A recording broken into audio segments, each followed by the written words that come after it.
Hello dear students, welcome to motion online. और हम लोग डिस्कस कर रहे थे मानव प्रजनन पढ़ने के बाद जनन स्वास्थ्य के बारे में कि कितना ज़्यादा इम्पोर्टेंट है हमारे जननांगों की स्वास्थ्य। और स्वास्थ्य को पढ़ने के साथ साथ हमने सीखा था कि जैसे ही हमने जनन स्वास्थ्य में सुधार किया तो अचानक से जनसंख्या का विस्फोट हो गया इस पूरी दुनिया में। और हम दूसरे लेक्चर में ये डिस्कशन स्टार्ट कर चुके थे कि किस प्रकार से हम इस जनसंख्या विस्फोट को नियंत्रण में ले सकते हैं, कर सकते हैं। जहां पे मैंने आपको सिखाया था कि नियंत्रण की कई विधियां हैं, जहां पे हम गर्भ निरोधक युक्तियां, कई युक्तियां हम अपनाते हैं, जिसमें से एक युक्ति जो परंपरागत थी, जो प्राकृतिक युक्ति थी, उसके बारे में हमने पिछले लेक्चर में बात कर लिया था। जहां पे हमने सीखा था कि कैसे ताल विधि द्वारा या कैसे मैथुन भंग करके, या तीसरा हमने सुना था कि जैसे स्तनपान अनार्तों की स्थिति में, वहां पे ये तीन ऐसी स्थितियां थी जहां पे गर्भधारण की परिस्थितियों को रोका जा सकता था। लेकिन हमने ये भी सीखा कि जो प्राकृतिक विधियां थी उनके फेल होने के चांसेस थोड़े ज्यादा होते हैं। कभी कभी छोटी सी गलती से, छोटी सी मिस्टेक से नर या मादा के वहां पे गर्भधारण हो जाता है। ठीक है बच्चे, तो हमने प्राकृतिक विधियां कर ली थी। आज हमें पढ़ना है प्राकृतिक विधि के अलावा जो दूसरी विधि थी, जिसे हम बोल रहे थे अवरोधी विधि, या कोई अवरोध पैदा करना। नाम से पता चल रहा है ना कि यहाँ पे वहां पे आप प्राकृतिक रूप से कुछ ऐसा कर रहे थे कि प्रजनन की प्रक्रिया ना हो। यहां पे आप क्या करेंगे, यहां पे आप कुछ ऐसा करेंगे कि अवरोध उत्पन्न हो जाए। क्या हो जाए बच्चे? अवरोध उत्पन्न हो जाए। आइए देखते हैं कि कैसे ये अवरोध विधि काम करती है ना। तो दूसरी विधि हम पढ़ने जा रहे हैं बच्चों, जिसमें हम अभी बात करेंगे मेनली अवरोधी विधियों के बारे में। अवरोधी विधि या बैरियर मेथड, देखते हैं क्या है। नाम से पता चल रहा है कि आप क्या करेंगे, कुछ न कुछ अवरोध उत्पन्न कर देंगे। और ये सब विधियां बहुत आसान है, आप इनके बारे में काफी कुछ सुन चुके हो ऑलरेडी।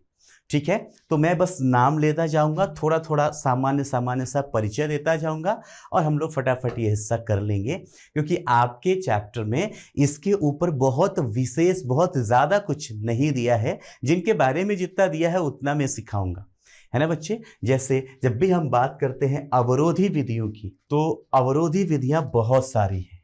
मानव जनन अवरोधी युक्तियां बहुत से प्रकार की हैं। कुछ विधियां नर के लिए, मादा के लिए उपयोग में ली जाती है, तो हम क्या करेंगे ना, हम एक एक चीज को डिस्कस करेंगे, एक एक चीज को बारे में डिस्कस करेंगे इन विधियों में कि कौन कौन से अवरोधी विधियां हैं, और देखेंगे कौन सा नर यूज कर रहा है, कौन सा मादा यूज कर रहा है। इस तरीके से हम लोग पढ़ते रहेंगे आगे। जैसे अवरोधी विधियों में मैं बात करूं तो जो सबसे पहली विधि है, मैंने बताया बहुत सारी है, तो हम ना 1 बाय 1 करके पढ़ लेते हैं। कॉन्डोम के द्वारा आप क्या करते हैं, यहाँ पे अवरोध उत्पन्न करते हैं। कॉन्डोम के बारे में जनरली हमारे एज के, आपके एज के, हमारे का मतलब जिस एज में हम लोग हैं, सामान्यतः सब लोगों को पता होता है। और आपको हमने शुरू से बताया है कि सरकार गैर सरकारी संस्थाओं के साथ मिलके हमें जागरूक करने की कोशिश करती रहती है। यही रीजन है कि जब भी आप टेलीविजन पे देख रहे हैं या आप कोई वेब सीरीज के लिए आप कोई स्पेसिफिक ऐप्स यूज कर रहे हैं, तो वहां पे आपको कॉन्डोम्स के बहुत सारे एडवर्टीजमेंट, बहुत सारे एड्स देखने को मिलते हैं, है ना। कॉन्डोम जनरली होता क्या है, जरा देखिए। रबर या लेटेक्स का बना हुआ एक पतली झिल्ली के जैसा आवरण है ना, पतला पॉलीथीन के जैसा एक ट्रांसपेरेंट भी, ये क्या है, एक आवरण है पतला सा, जो क्या है, यह नर व मादा युग्मक मिलने में अवरोध उत्पन्न करता है। ये क्या करता है बच्चे? बैरियर। नाम पहले ही बताया था ना मैंने, क्या था ये?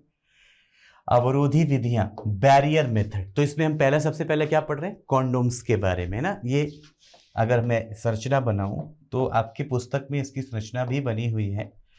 कुछ इस प्रकार की संरचना होती है कॉन्डोम्स की, जिसमें आगे की तरफ एक ऐसी घुंडी जैसी संरचना होती है, और मेल पुरुष का जो सिशन है, उस सिशन के ऊपर इससे कवर कर लिया जाता है। ये बाजारों में मिलता है, दुकानों के ऊपर, मेडिकल स्टोर्स के ऊपर जनरली अवेलेबल होता है। ये लेटेक्स का है जिसमें मेल के पेनिस के समान संरचना बनी हुई है। और ये जब मेल अपने पेनिस के ऊपर, अपने सेंसेशन के ऊपर ये कॉन्डोम लगा के मैथुन प्रक्रिया करता है तो वीर्यसेचन से जो वीर्य है वो योनि के अंदर जा ही नहीं पाता, और जब वो योनि के अंदर जाएगा नहीं तो निषेचन नहीं होगा, गर्भधारण नहीं होगा। यस और नो? आजकल मार्केट में ये वाला जो है ये है नर कॉन्डोम। आजकल मार्केट में फीमेल कॉन्डोम्स भी अवेलेबल है। यहाँ पे क्या होता है, एक सिरा खुला होता है और एक सिरा बंद होता है। तो मादा अपनी योनि के अंदर जो सर्विक्स थी, सर्वाइकल ग्रीवा के अंदर, गर्भाशय ग्रीवा के अंदर, योनि से लेकर गर्भाशय ग्रीवा में इसको सेट कर लेती है। तो अगर पेनिस के द्वारा इसमें वीर्य सेचन होता भी है तो वीर्य यहाँ इकट्ठा हो जाता है, इसके आगे नहीं जा पाता, जिससे कि निषेचन की प्रक्रिया रुक गई। यहाँ पे क्या हुआ, वीर्य यहीं कलेक्ट हो गया, इसके आगे नहीं जा पाया। तो कुल मिला के आपने क्या कर दिया, अवरोध उत्पन्न कर दिया है। आपको बताऊं, इस पूरी दुनिया में सबसे ज्यादा इस्तेमाल किए जाने वाली जो विधि है, जो गर्भ निरोधक के लिए इस्तेमाल की जाती है, वो यही विधि है कॉन्डोम के द्वारा। ये वन टाइम यूज होता है, उपयोग किया फेंक दिया। दूसरा, यह नर अथवा मादा खुद ही उपयोग में ले सकते हैं। इससे क्या होता है, जो मेल या फीमेल हैं उनको किसी की हेल्प नहीं, जरूरत नहीं पड़ती, मेडिकल सुपरविजन की जरूरत नहीं पड़ती, वो खुद ही इसका इस्तेमाल कर सकते हैं, है ना। इसलिए ये एक ऐसी विधि है जो सबसे ज़्यादा लोग यूज़ करते हैं। आप चुपचाप देखा होगा, आप लोगों ने सुना होगा, लोग ना अब तो थोड़े से लोग ओपन हो गए। पहले लोग बड़े झिझकते जाते थे मेडिकल स्टोर, बोलते थे भाई साहब दे दीजिए, है ना। अब जिस मेडिकल स्टोर से भाई साहब रोज लेते थे वो समझ जाते थे क्या मांग रहे हैं, वो दे देते थे। इससे क्या होती है कि आपकी प्राइवेसी, एक तरीके से जो आपकी प्राइवेसी है वो बनी रहती है, आप इस्तेमाल भी कर रहे हैं। आपको इससे बहुत सारे फायदे हैं। ये प्रजनन को तो रोक ही रहा है, साथ ही साथ ये यौन संचारी रोगों से भी आपकी रक्षा कर रहा है। मतलब मेल से फीमेल या फीमेल से मेल में अगर कोई इन्फेक्शन, कोई संक्रमण आ सकता था, उसको भी ये रोकता है। तो ये इसकी बहुत ही अच्छी बात है। इंपॉर्टेंट पॉइंट, कंडोम गर्भ निरोधन के साथ साथ यौन संचारी संक्रमण से भी सुरक्षा प्रदान करता है। क्या करता है ये? सुरक्षा प्रदान करता है। इसलिए ये दुनिया में सबसे ज़्यादा उपयोग में लिया जाता है। मैं लिख देता हूँ यहाँ पे, दुनिया में सर्वाधिक उपयोग वाली विधि जो है वो क्या है? कॉन्डोम मेथड ही है ना। पहले मेल के ही आते थे, अब फीमेल के कॉन्डोम्स भी आने लगे। तो ये पहला मेथड हो गया। रबर या लेटेक्स का बना हुआ झिल्ली के जैसे एक पारदर्शी आवरण होता है, जिसके ऊपर पहले से ही थोड़े से जो फ्रिक्शन, घर्षण कम करने वाले लुब्रिकेंट्स लगे होते हैं, और इसकी मदद से प्रजनन करने से अवरोध उत्पन्न हो जाता है, जिससे नर व मादा के जो युग्मक हैं वो एक साथ मिल नहीं पाते और निषेचन नहीं हो पाता। यहाँ था, ये नर था, ये मादा का है। दोनों का डायग्राम आपके पुस्तक में दिया गया है। ये एक विधि हो गई। दूसरी सुनिए, यहाँ पे क्या है? डायफ्राम। डायफ्राम हो गया, सर्वाइकल कैप और वॉल्ट कैप। हाँ, ये इतनी चीजें आपके पुस्तक में दी है। सर्वाइकल, चौथा वॉल्ट।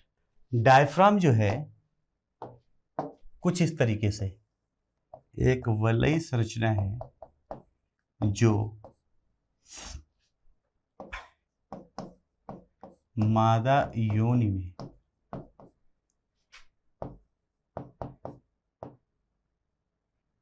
उपयोग किया जाता है।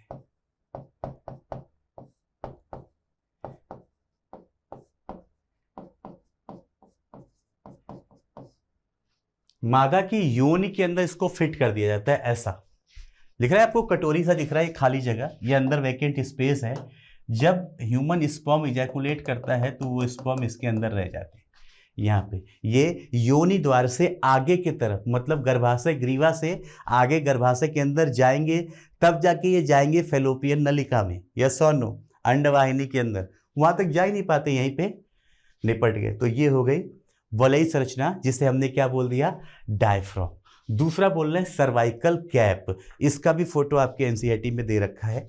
सर्वाइकल कैप ऐसा है, छोटे बच्चों की निप्पल होती है ना, उस निप्पल के जैसा होता है ऐसा। ये योनि के अंदर जो गर्भाशय ग्रीवा है, जो सर्विक्स रीजन था, वहां पे इस्तेमाल किया जाता है। मैं एक छोटा सा स्ट्रक्चर बना देता हूं ताकि आपको समझने में आराम रहेगा। अगर मैं जो बता रहा हूं चीजें ये आप समझ पाओगे, मैं यहीं पे बता पाऊंगा फटाफट भी। ये ऐसा लगा दिया। अब अगर स्पर्म यहाँ पे आएगा भी तो स्पर्म इसी कटोरी के अंदर रह जाता है, अंदर आगे नहीं जा पाता। अब दूसरा क्या बताया मैंने, सर्वाइकल कैप, वो देखो कैसा है, वो बिल्कुल इसके दीवार पे ऐसा। अब अगर यहाँ पे स्पर्म आया भी, वो स्पर्म मूव करके आगे भी गया तो आगे जाके वो स्पर्म इसी के अंदर अटक जाते हैं, वो इससे आगे नहीं बढ़ पाते। आया समझ में, वो स्पर्म अब इससे आगे नहीं बढ़ पाते। ये हो गया सर्वाइकल कैप।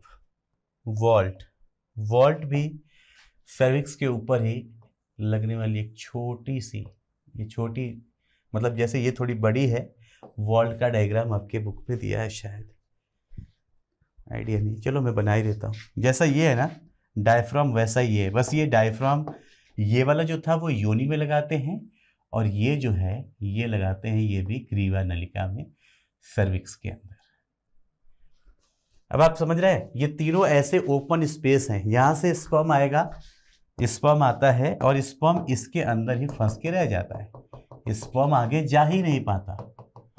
ये ऐसा क्लियर है। तो ये सर्वाइकल कैप हो गया, ये वॉल्ट हो गया। सर्वाइकल पैक ये क्या है, ये गर्भाशय ग्रीवा में, गर्भाशयी ग्रीवा में उपयोग होने वाली नलिकाकार संरचना है, जिसके अंदर स्पर्म रह गया। ये क्या है, ये भी गर्भाशय ग्रीवा में। चलो अब एक सवाल बना देंगे आपसे वो लोग, वो पूछेंगे बताइए इसमें जो आपने ये यहाँ पे लिखा है, जो पढ़ा है, इसमें से गर्भाशय में यूज होने वाली कौन सी है, योनि में यूज होने वाली कौन सी है, आंसर कर दोगे। देखो ये गर्भाशय ग्रीवा में, ये भी गर्भाशय ग्रीवा के शुरुआत में उपयोग किया जाता है। बस इतना बहुत है,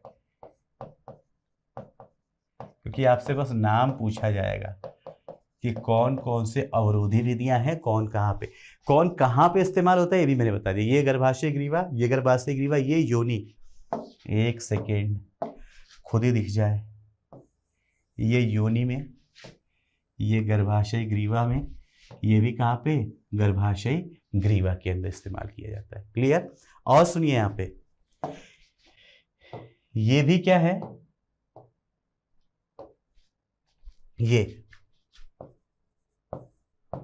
यह मादा द्वारा खुद लगाया जा सकता है। आपको बताऊंगा, आप हंसोगे। जैसे फीमेल्स के देखते हैं ना, उनके पर्स के अंदर बहुत सारे डब्बे डब्बे होते हैं जिनमें उनमें मेकअप का सामान रखा होता है, ऐसा ही ये है। महिलाओं के बैग के अंदर वो आराम से, जैसे लेंस रखते हैं ना लोग, देखा है छोटे छोटे डब्बे, ऐसे छोटे छोटे डब्बों में आते हैं, बड़े सुंदर सुंदर से डब्बों में, पता भी नहीं चले किसी को, जिसने ना देखा कि ये है क्या, वो अपने पर्स में रखो।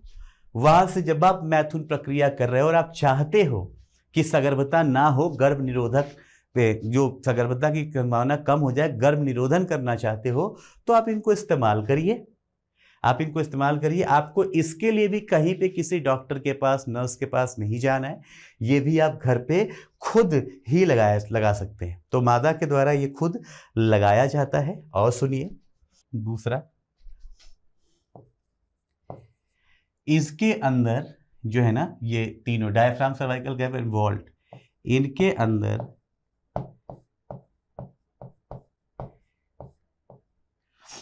अंदर पाया जाता है, इनके अंदर शुक्रनाशक स्पर्मिसाइडल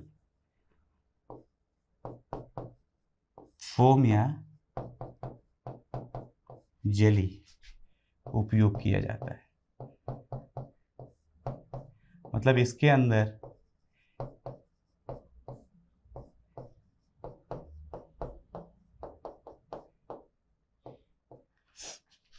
यहाँ पे जो ये है, यहाँ पे फोम या जेली यूज कर लेते हैं, जो पहले से ही क्या होता है, शुक्राणुनाशक। यहाँ पे जेली अंदर से लगी हुई है, जो भी स्पर्म आएगा खत्म, यहाँ पे जेली लगी हुई है, जो भी शुक्राणु अंदर आए खत्म, यहाँ पे जेली लगी हुई। तो यहाँ पे जेली यूज की जाती है, जो क्या होती है, जो शुक्रनाशक होते हैं, शुक्राणुओं को मार देते हैं। क्लियर? मादा द्वारा लगाया जा सकता है, शुक्रनाशक जेली का उपयोग किया जाता है। यह कई बार उपयोग हो सकता है, जैसे कॉन्डोम क्या था, एक बार यूज किया फेंक दिया, ये एक बार यूज किया, फिर से उसके अंदर जेली लगाया, उसे जेल से वॉश किया, फिर डब्बे में रखा और पर्स में रख के घूमना शुरू, ऐसा वाला है। यह कई बार उपयोग किया जा सकता है। अब मतलब उनके ऊपर उनका एक्सपायरी डेट लिखा होता है कि कितनी बार यूज कर सकते हैं आप, उतनी बार आप यूज किए, कई बार उपयोग किया जा सकता है ना। उस पर मेंशन होता है कि आप उसे कितनी बार इस्तेमाल कर सकते हैं, या एक बार इस्तेमाल होने के बाद वो कितने दिन तक एक्सपायर नहीं होगा, आप उतने दिन तक इसको इस्तेमाल कर सकते हैं। अब सवाल ये आता है कि सर ये भी हम खुद, मतलब महिलाएं खुद लगा सकती हैं, कॉन्डोम भी महिलाएं खुद लगा सकती हैं, फिर भी कॉन्डोम सर्वाधिक क्यों उपयोग में लिया जाता है, कॉन्डोम का उपयोग सबसे दुनिया में सबसे ज़्यादा क्यों है, ये इसका उपयोग क्यों नहीं है, ये भी तो आप घर पे खुद से लगा सकते हैं, और ये तो और अच्छा है, एक बार लेके आओ कई दिन इस्तेमाल होगा। बच्चे, महिलाओं के अंदर ये लगाने के बाद महिलाओं को कभी कभी कुछ संक्रमण या कुछ उनको अजीब सी इरिटेशन, थोड़ा अटपटा सा लगेगा, अनकंफर्ट फील होगा, वहाँ पे यहाँ पे थोड़ी सी अनकंफर्ट होती है।